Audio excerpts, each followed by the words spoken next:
महात्मा गांधी जी का लिखा हुआ लेख। शीर्षक है अहिंसा का मार्ग। वाचक निर्मल मिश्र। सत्य का मार्ग जितना सीधा है उतना ही तंग भी है। यही बात अहिंसा की है। यह खांडे की धार पर चलने के बराबर है। ध्यान की एकाग्रता के द्वारा एक कलाकार रस्सी पर चल सकता है, परंतु सत्य और अहिंसा के मार्ग पर चलने के लिए कहीं बड़ी एकाग्रता की जरूरत है। जरा सा ध्यान चूके कि धड़ाम से जमीन पर आ गिरे। सतत साधना के द्वारा ही सत्य और अहिंसा को सिद्ध किया जा सकता है। लोगों ने अहिंसा को आज जो रूप दे रखा है, अहिंसा वैसी स्थूल चीज नहीं है। किसी प्राणी को चोट न पहुंचाना बेशक अहिंसा का अंग है, परंतु यह उसका छोटे से छोटा चिन्ह है। अहिंसा के सिद्धांत को प्रत्येक बुरे विचार से, अनुचित जल्दबाजी से, झूठ बोलने से, घृणा से, किसी का बुरा चाहने से होता है। किसी का बुरा चाहने से आघात पहुंचता है। जिस वस्तु की संसार को आवश्यकता है, उससे चिपटे रहने में भी अहिंसा का भंग होता है। परंतु संसार को तो हम रोज जो कुछ खाते हैं उसकी भी जरूरत है। जिस स्थान पर हम खड़े हैं वहां लाखों कीटाणु हैं जो उस स्थान के मालिक हैं और जिन्हें हमारे वहां होने से चोट पहुंचती है। तब हमें क्या करना चाहिए? क्या हमें आत्महत्या कर लेनी चाहिए? अगर हमारा यह विश्वास हो, जैसा कि है, कि जब तक शरीर के लिए आसक्ति बनी हुई है तब तक एक शरीर के नष्ट होने पर आत्मा अपने लिए दूसरा शरीर तैयार कर लेती है, तो यह भी कोई हल नहीं है। शरीर का बंधन तो तभी मिटेगा जब हम उसकी आसक्ति छोड़ देंगे। आसक्ति से मुक्ति ही सत्य रूपी ईश्वर का साक्षात्कार है। यह साक्षात्कार जल्दबाजी से प्राप्त नहीं हो सकता। शरीर हमारा नहीं है।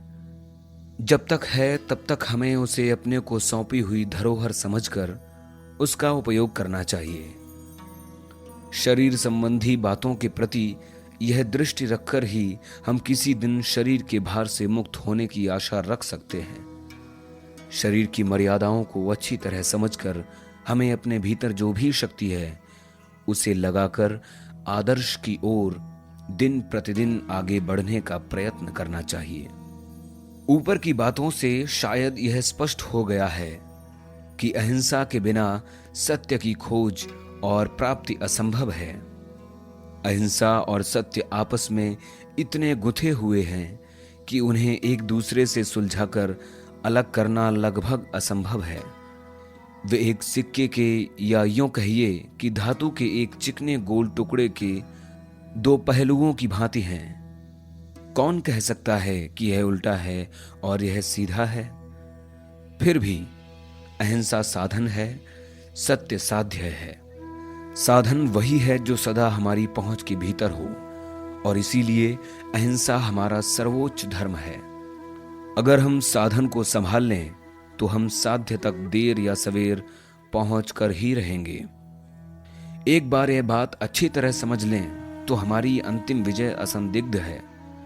हमें रास्ते में चाहे जो कठिनाइयां आए, बाह्य दृष्टि से हमारी चाहे जितनी हार होती दिखे, हम सत्य की खोज न छोड़ें और विश्वास के साथ एक ही मंत्र जपें, सत्य है। अहिंसा सर्वोच्च प्रकार की सक्रिय शक्ति है।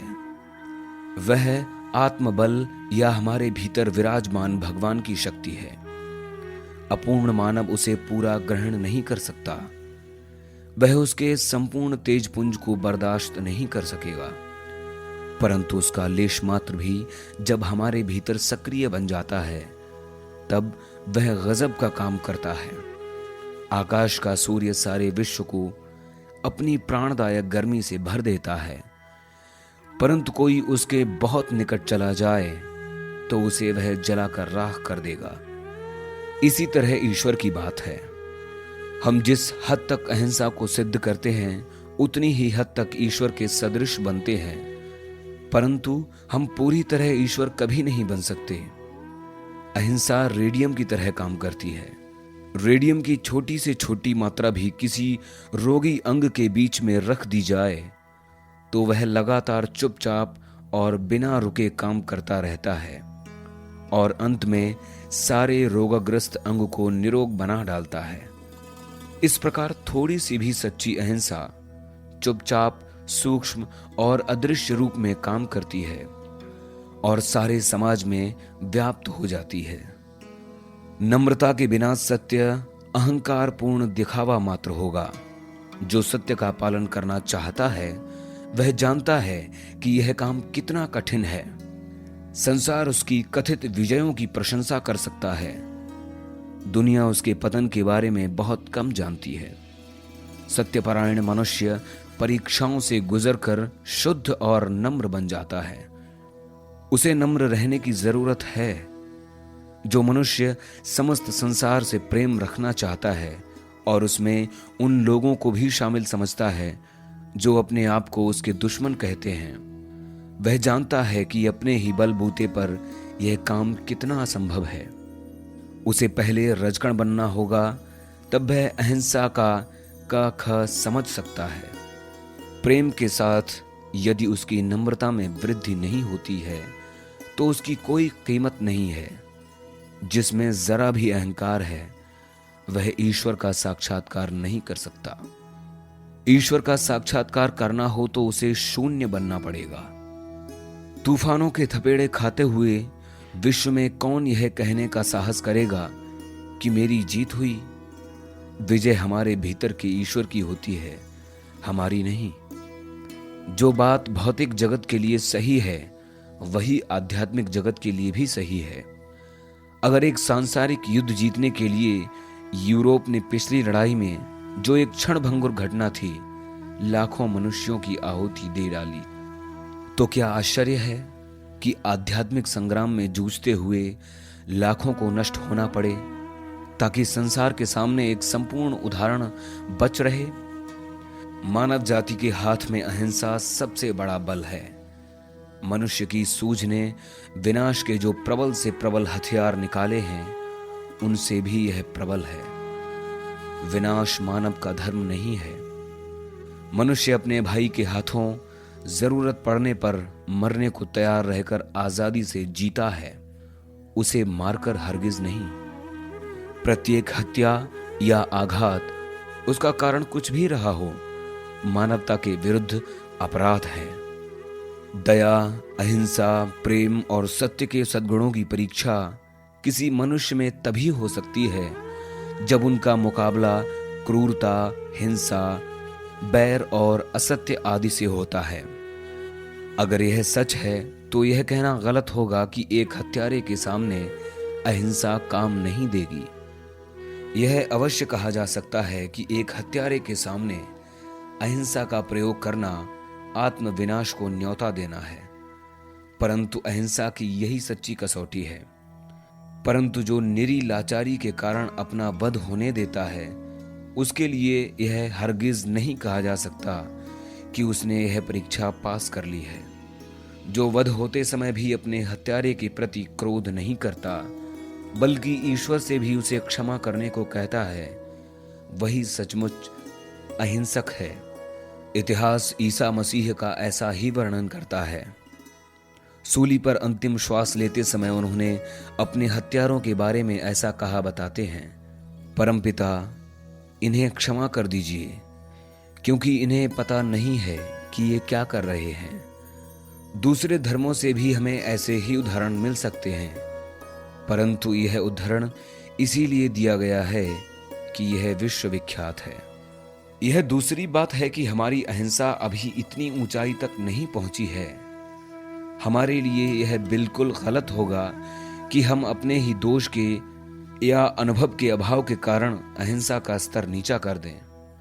आदर्श को सही तौर पर समझे बिना हम उस तक पहुंचने की कभी आशा नहीं रख सकते। अतः यह जरूरी है कि हम अहिंसा की शक्ति को समझने में अपनी बुद्धि को लगावें। अहिंसा एक व्यापक सिद्धांत है। हम हिंसा की ज्वाला में फंसे हुए असहाय प्राणी हैं। जीवो जीवस्य जीवनम, इस कहावत में एक गहरा अर्थ है। मनुष्य जाने अनजाने बाह्य हिंसा किए बिना एक क्षण भी नहीं रह सकता। उसके जीने में ही, खाने पीने और चलने फिरने में कुछ न कुछ हिंसा होती ही है, फिर वह कितनी भी सूक्ष्म क्यों न हो। इसीलिए यदि अहिंसा के पुजारी के सब कामों का स्रोत दया है, यदि वह छोटे से छोटे प्राणियों को भी नष्ट करने से भरसक परहेज रखता है, उन्हें बचाने की कोशिश करता है और इस प्रकार हिंसा के घातक फंदे से मुक्त होने का सतत प्रयत्न करता है, तो वह अपने ईमान का सच्चा होता है। उसके संयम और उसकी करुणा में सतत वृद्धि होती रहेगी, परंतु वह बाह्य हिंसा से सर्वथा विमुक्त कभी नहीं हो सकता। और फिर चूंकि अहिंसा की जड़ में सब प्राणियों की एकता है, इसीलिए एक की भूल का परिणाम सब पर हुए बिना नहीं रह सकता और इस कारण मनुष्य हिंसा से सर्वथा मुक्त नहीं हो सकता। जब तक वह एक सामाजिक प्राणी है, तब तक वह उस अहिंसा में भागीदार बने बिना नहीं रह सकता जो समाज के अस्तित्व के साथ जुड़ी हुई है। जब दो राष्ट्र लड़ रहे हों, तब अहिंसा के पुजारी का कर्तव्य है कि लड़ाई बंद कराए। जो इस कर्तव्य पालन में समर्थ नहीं है, जिसमें युद्ध का विरोध करने की शक्ति नहीं है, जिसमें लड़ाई रोकने की योग्यता नहीं है, वह लड़ाई में भाग लेकर भी अपने आप को, अपने राष्ट्र को और संसार को युद्ध से मुक्त करने की पूरे दिल से कोशिश कर सकता है। महात्मा गांधी जी का लिखा हुआ लेख, शीर्षक है अहिंसा का मार्ग। वाचक निर्मल मिश्र।